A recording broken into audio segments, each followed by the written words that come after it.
무아의 책그릇.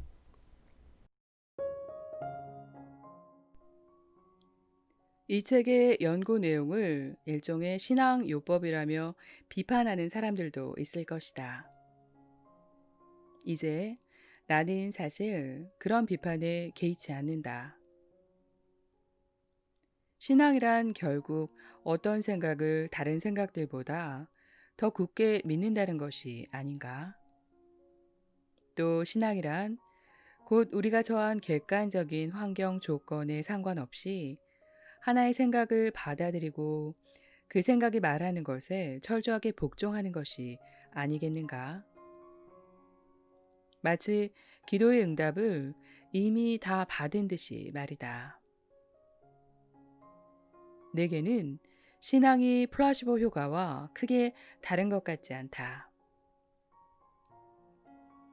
중요한 것은 응답해달라고 매일 열심히 기도하는 일이 아닐지도 모른다. 그 대신 우리는 매일 명상을 끝낼 때 우리의 기도가 이미 응답받은 듯이 일어서야 할지도 모른다. 매일 그럴 수 있다면 우리는 진짜 미지의 세상에서 살고 있는 것이고 기대할 수 없는 것을 기대할 수 있는 마음 상태에 있는 것이다. 그리고 그때 신비한 일들이 우리의 방문을 두드릴 것이다. 플라시보 효과란 생각만으로 치유되는 것을 말한다. 그런데 생각 자체는 어떻게 보면 아직 구현되지 못한 감정이라고 할 수 있다. 감정적으로 포용되어야만 그 생각은 실제가 되기 시작한다. 다시 말해, 현실이 되는 것이다. 감정적 의미가 더해지지 않은 생각은 텅 빈 경험으로 알려지게 될 때를 기다리며 잠자고 있는 상태와 같다. 그리고 하나의 생각을 경험화해 지혜로 만들 때 비로소 인류는 진화한다. 거울을 볼 때 우리는 거울에 비친 모습이 우리의 육체라는 것을 잘 안다. 그런데 우리의 진정한 자아, 에고, 영혼을 보려면 어떻게 해야 할까? 우리의 삶을 보면 된다. 우리의 삶이 곧 우리의 마음, 우리의 의식, 그리고 진짜 우리의 거울 이미지이다. 고대로부터 내려오는 영적 가르침들 중에는 높은 히말라야 산꼭대기 같은 데 앉아 삶으로부터 유리된 지혜를 말하면서 우리에게 수행자나 성자가 되라고 말하는 전통은 하나도 없다. 삶은 위대한 여종으로의 입문 같은 것이다. 삶은 자아의 위대한 수준들에 조금씩 다가가는 데 필요한 하나의 기회 같은 것이다. 그렇게 삶을 받아들일 때 우리는 자신의 한계를 극복하고 의식의 더욱 확장된 수준으로 나아갈 수 있다. 희생자처럼 살지 않고 삶에서 무언가를 얻고 싶다면 말이다. 새로운 패러다임을 받아들이기 위해 어려서부터 익힌 삶에 대한 사고방식들을 포기하는 일이 처음에는 부자연스럽게 느껴질 것이다. 솔직히 말해 이것은 노력이 필요한 일이고 그 노력이 쉬울 리 없다. 왜 그럴까? 변화하는 내가 아닌 것처럼 느껴지기 때문이다. 하지만 나는 천재란 불편함을 무릅쓰고 기꺼이 받아들이는 사람이라고 생각한다. 안락함을 박차고 나와 구시대적인 믿음들에 맞서 싸운 그 위대한 인물들이 역사적으로는 얼마나 많이 이단이나 바보로 취급되었던가? 나중에 천재나 성자, 대가로 인정받게 된 그 사람들이 말이다. 결국 그들은 초자연적인 존재가 되었다.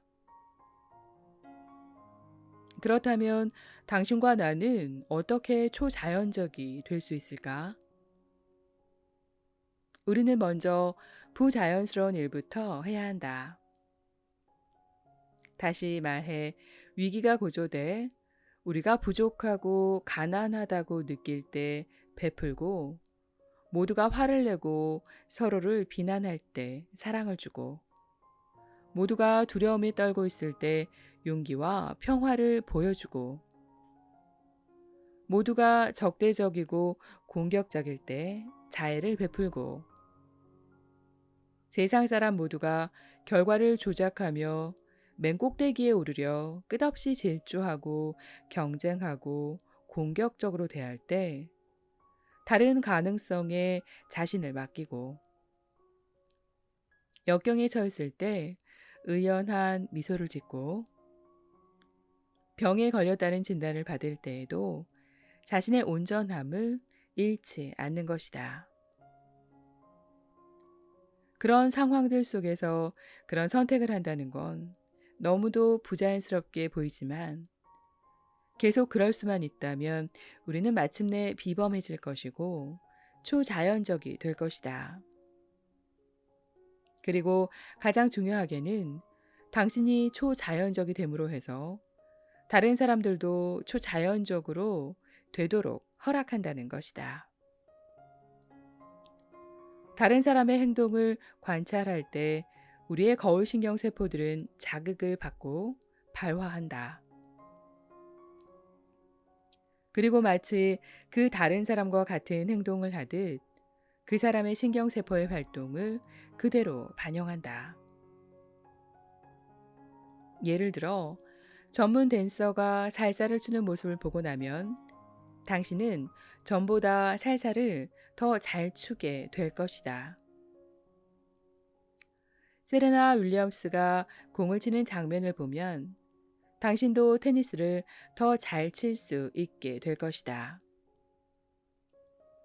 누군가가 사랑과 자비로 공동체를 이끌어가는 모습을 목격할 때 당신도 당신 인생에서 똑같은 일을 하게 될 것이다. 누군가가 생각의 과정을 바꿔 스스로 질병을 치유하는 모습을 목격했다면 당신도 그와 똑같은 일을 좀 더 쉽게 하게 될 것이다. 나는 당신이 이 책을 통해 우리가 궁극적으로 믿어야 할 것은 다름 아닌 우리 자신이고 우리에게 있는 무한한 가능성임을 깨닫기 바란다. 그리고 주관의식인 당신 자신에 대한 믿음을 객관의식에 대한 믿음과 합칠 때 비로소 의도와 수능 사이의 균형을 이룰 수 있음을 깨닫기 바란다. 물론 어려운 일이다. 의도가 지나치면, 즉 노력이라는 것을 과도하게 하게 되면 당신만의 방식에 갇혀서 늘 부족함을 느끼게 될 것이다. 지나치게 순응하면 게을러지고 아무 곳에도 자극을 받지 못하며 활기를 잃게 될 것이다. 하지만 의도를 분명히 하고 가능성을 굳게 믿는다면 그때는 미지의 세계로 발을 들여놓게 될 것이다. 그리고 그때 초자연적인 일들이 일어나기 시작할 것이다. 바로 그런 존재 상태가 우리가 이루고자 하는 최고의 상태이다. 가능성에 대한 굳은 믿음과 분명한 의도가 합쳐질 때 우리는 이를테면 깊은 우물에서 나오는 영양이 풍부한 물을 마시는 것이다. 이전에 가능하다고 믿었던 것들 그 너머로 더 나아갔기 때문에, 그리고 스스로가 만든 한계를 극복했기 때문에 내면으로부터 온전함, 자족감, 자애심이 진정으로 흘러나오고 바로 그때 흔치 않는 일이 일어난다. 원하는 것을 구현하는데 가장 위대한 레시피는 미래에 대한 꿈을 꾸면서 현재의 자신에 만족하는 것이다. 더할 수 없이 온전하다고 느껴서 그것이 일어나고 안 일어나고에 더 이상 관심 갖지 않게 될 때, 바로 그때 당신의 눈앞에 놀라운 일들이 펼쳐질 것이다. 나는 온전한 존재 상태가 창조를 위한 완벽한 상태라는 것을 알게 되었다. 전 세계에서 수많은 사람들이 진정으로 치유되는 모습을 보면서 거듭거듭 확인한 사실이다. 그들은 정말로 이미 완전하다고 느꼈기 때문에 더 이상 원하는 것도 없고 부족한 것도 없었다. 그토록 원하던 것을 더 이상 추구하지 않는 상태에 도달한 것이다. 그들은 부여잡고 있던 것을 떠나보냈고 그 순간 놀랍게도 그들 존재보다 더 큰 무언가가 반응을 해왔고 그들은 그 과정의 단순함에 웃을 수밖에 없었다.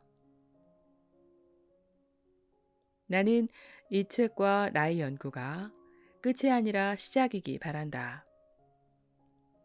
누군가가 아무것도 모르겠는 사람 솔직하게 손들어 보라고 한다면 손을 드는 그 첫 번째 사람이 내가 될 것이다. 그럼에도 이 책이 누군가의 개인적인 성장에 조금이라도 도움이 될 수 있다면 그보다 더 기쁜 일은 없을 것이다. 나는 변형에 성공한 사람들을 많이 보아왔다. 그래서 스스로 부과한 믿음의 구속에서 벗어난 사람이라면 문화, 인종, 젠더에 상관없이 모두 다 똑같아진다고 자신 있게 말할 수 있다. 생물학에서 변이는 내가 특히 중요하게 생각하는 원칙이다. 당신은 한 무리의 물고기 떼가 동시에 같은 방향으로만 움직이는 모습을 본 적이 있을 것이다. 혹은 수백 마리 새떼가 모두 마치 한 마음, 한 의식인 것처럼 날아가는 모습을 본 적이 있을 것이다. 이런 현상을 볼 때 당신은 어쩌면 그 집단 내에 길을 제시하는 지도자가 있어 각각의 물고기나 새들이 그를 따르고 있다고 생각할지도 모르겠다. 수백만 혹은 수천만의 개별 유기체들이 모두 동시에 같은 일을 하는 모습은 뭔가 위에서 아래로 흐르는 현상 같아 보인다. 하지만 실제로 벌어지고 있는 일은 사실 전혀 다르다.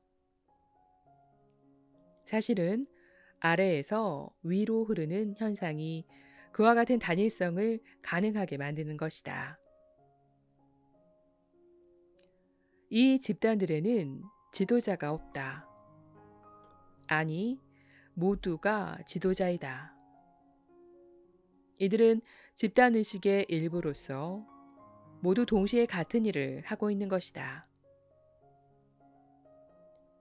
시공간 너머에 있는 정보의 장 속에서 그 전체가 하나로 연결되어 있는 것이다.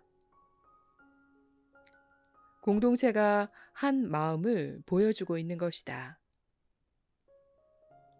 개체들이 하나로 됨으로써 하나의 유기체가 창조되고 개체들의 수가 많을수록 그 유기체의 힘은 더욱 대단해진다. 커다란 열정으로 세상을 바꾸려 드는 지도자는 암살당하고 말 거라는 생각이 우리 무의식에 박혀 하나의 자동적인 믿음이 되었고 심오한 메시지로 역사의 방향을 바꾼 위대한 지도자들 대부분이 결국 그렇게 되어버렸다. 굳이 마틴 루터 킹 주니어, 마하트마 간디, 존 레논, 잔다르크, 윌리엄 월리스 나사렛 예수, 에이브러햄 링컨을 들먹이지 않아도 우리의 무의식에는 선견지명이 있는 지도자라면 모두 진리를 위해 목숨을 내놓아야 한다고 말하는 글귀가 선명히 찍혀져 있다. 하지만 어쩌면 우리는 이제 진리를 위해 죽는 것보다 진리를 위해 사는 것이 더 중요한 시대에 와 있는지도 모른다. 수백, 수천, 수만 명이 가능성에 기반한 새로운 의식을 받아들인다면, 의도를 가지고 행동한다면, 사랑, 자애, 자비라는 더 보편적인 법칙에 따라 살아간다면, 그때 새로운 의식이 출현하게 될 것이고, 우리는 진정한 하나임을 경험하게 될 것이다. 그때 우리는 암살하기에는 너무 많은 지도자를 갖게 될 것이다.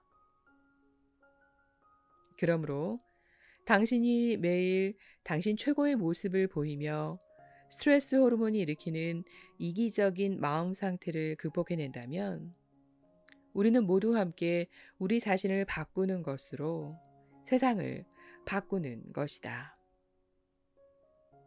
그리고 만약에 충분히 많은 사람들이 스스로 좀 더 온전한 인간이 되고자 노력한다면 그들이 속해 있는 공동체가 세상 속에서 우뚝 살 것이고 마침내는 두려움, 경쟁, 결핍, 적대, 탐욕, 속임수를 기반으로 하는 오늘날의 사고방식이 소멸되고 말 것이다.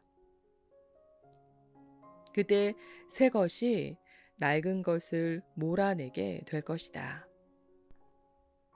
걱정스러운 것은 세상의 과학적 연구들이 사리사욕에 많이 좌우되고 종종 돈의 영향을 받기도 한다는 사실이다.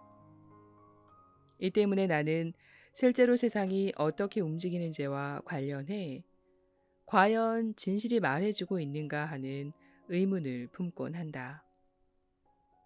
이런 상황이라면 진리를 발견하고 말고는 결국 우리 자신에게 달려있는 셈이다.